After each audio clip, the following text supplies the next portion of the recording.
As the saying goes in simple terms, it's proverbs afterwards and slang with local characteristics.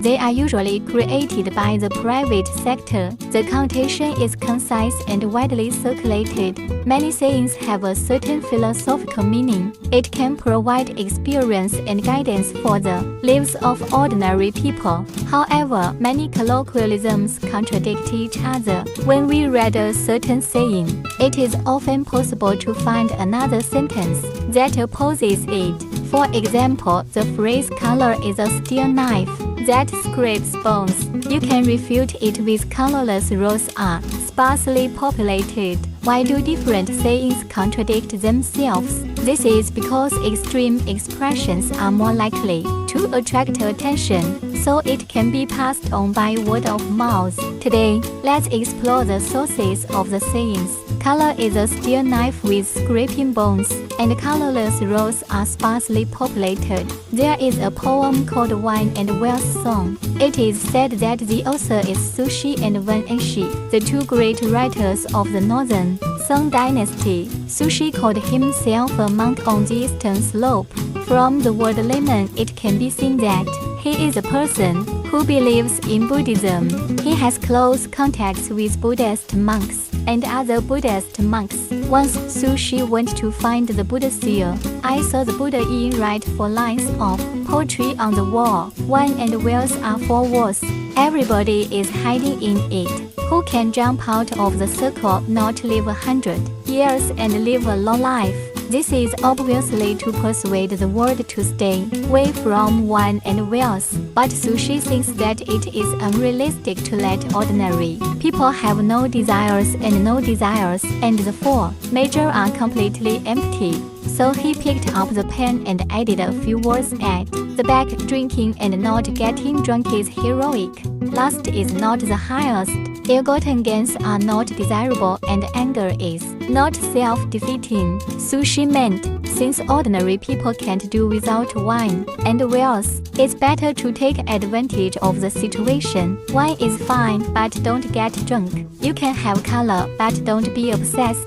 Wells is acceptable, but don't take ill-gotten gains. When you have a temper, don't be serious, and your anger will disappear. Su Shi's statement is closer to the lives of ordinary people. It's also easier to accept. So the Buddha seal allowed the poem to remain on the Buddha wall. Shortly after Su Shi left, Wen Enshi also came to the temple to worship the Buddha. After he saw Buddha Yin and Su Shi's poems about wine and wells, I don't think it's good enough. So a few words were also written on the wall. No wine is no etiquette. Colorless roads are sparsely populated. If there is no wells, the people will not work hard, and the country will have no vitality. Buddha Yin said that there are 4 walls of wine, wells, and wells. It is from the standpoint of Buddhism. Su Shi said that drinking is not drunk is heroic. Lust is not the highest.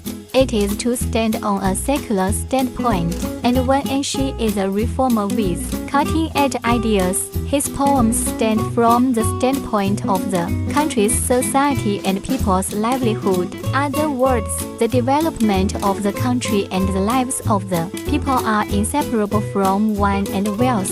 As long as there is good guidance, they can all be good things for the benefit of the country and the people. Just like color, if you are addicted, it is a steel knife that scrapes bones. But if it is completely eliminated, human beings will not be able to reproduce. Therefore, in everything, we must take the middle. As Su Shi said, drinking and not getting drunk is heroic. Lust is not the highest. In addition, there are many colloquialisms about color. For example, the hero is said to pass the beauty level. It shows that beauty is very attractive to people. A knife on the head of the color word emphasizes the dangers of indulging in lust. Die under the pomegranate skirt and be a ghost is also romantic. It expresses some people's extreme pursuit of beauty, even at the cost of their lives. All evils and fornication are the first, pointing out that excessive lust is the root cause of many evil deeds. Food, sex, 2. It shows that the pursuit of beauty is one of human natures, but moderate control is required. In life, we should put these sayings in perspective, draw useful lessons from this and avoid going to extremes. We must learn to grasp the degree of goodness, and do not pursue lust excessively, nor do they deliberately avoid it. Approach life's temptations with peace of mind. Meantime, we also need to establish correct values and morals. Cherish your physical and mental health. Pursue a meaningful, quality life. Lust is an instinctive desire of human beings, but if it is not controlled, this can lead to a lot of problems. For example, overindulging in lust may affect an individual's academics, career, and family relationships. It can even lead to physical health problems. Furthermore, the excessive pursuit of lust can also raise moral and ethical issues, undermine social harmony and stability. Therefore, we should learn to deal rationally with lust. Keep it within reason. You can divert your attention by cultivating your own interests and hobbies and improving your cultivation and quality. Avoid overindulging in lust. Meantime, it is also necessary to strengthen self-restraint and self-management capabilities. Always remind yourself to keep a clear head. In a word, color is a steel knife that scrapes bones, and colorless roads, sparsely populated, have their own truths. We should learn from this the importance of balance and moderation. In life, we must be good at grasping the scale of lust.